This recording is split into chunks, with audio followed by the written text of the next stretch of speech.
Imagine a monument so old that to the people who built the pyramids of Egypt, it was already ancient.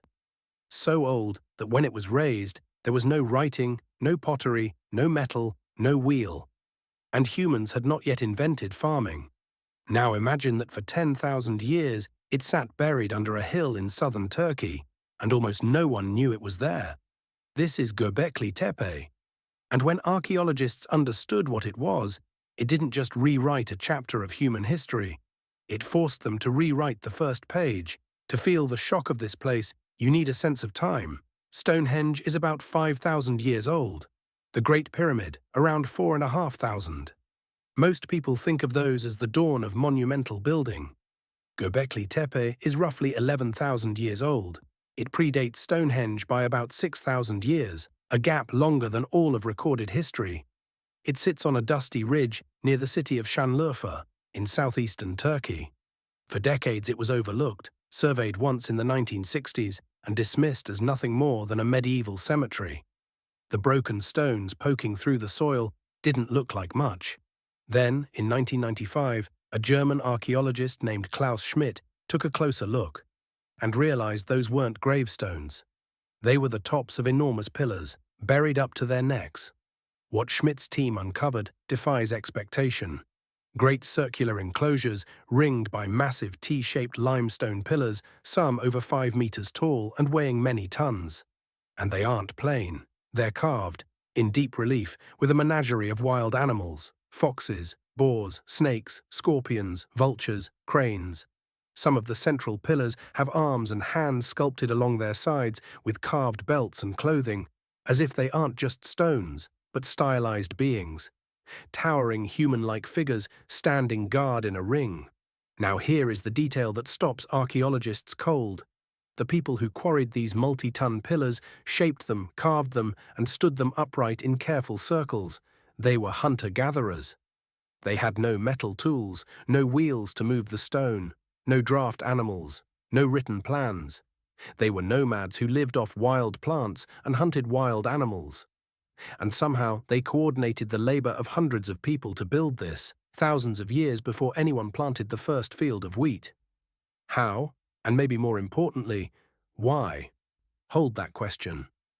Because the why is what changes everything. For a long time, we told the story of civilization in a tidy order. First, the theory went, humans learned to farm. Farming produced surplus food. Surplus food allowed people to settle in one place, build towns, and eventually find the spare time for religion, art, and monuments. Agriculture first, everything else second. Civilization was supposed to be built on full stomachs. Göbekli Tepe flips that story on its head, because here is monumental, organized, deeply symbolic construction appearing before agriculture. It suggests that the desire to gather, to build something sacred together, may have come first, and that the enormous challenge of feeding all those workers, all those people drawn to one place, may have been part of what pushed humans toward farming in the first place. In other words, it may not have been bread that built the temple. It may have been the temple that demanded the bread.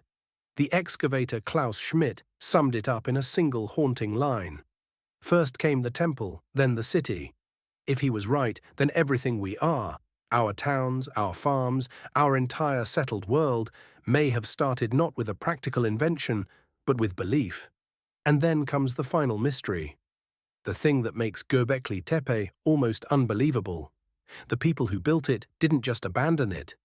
At some point, deliberately, they buried it. They backfilled the great enclosures with rubble and earth by hand, covering their own monument completely. That intentional burial is part of why it survived so perfectly for 11,000 years.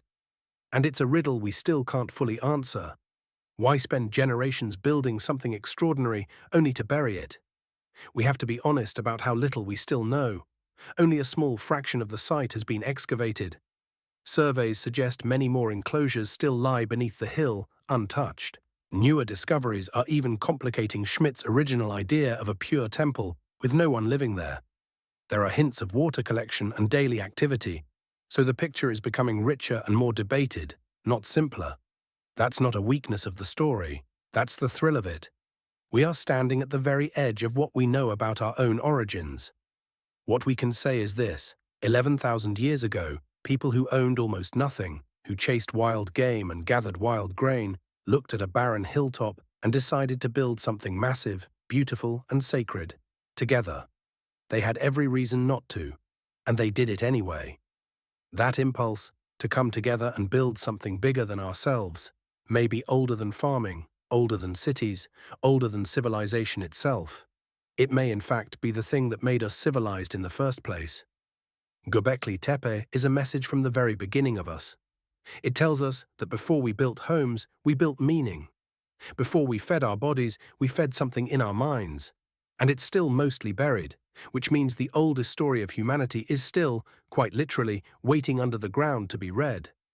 If the deep past fascinates you, subscribe. Next time, we step into a city of the ancient world that had no kings, no armies, and no temples to war. The mysterious lost civilization of the Indus.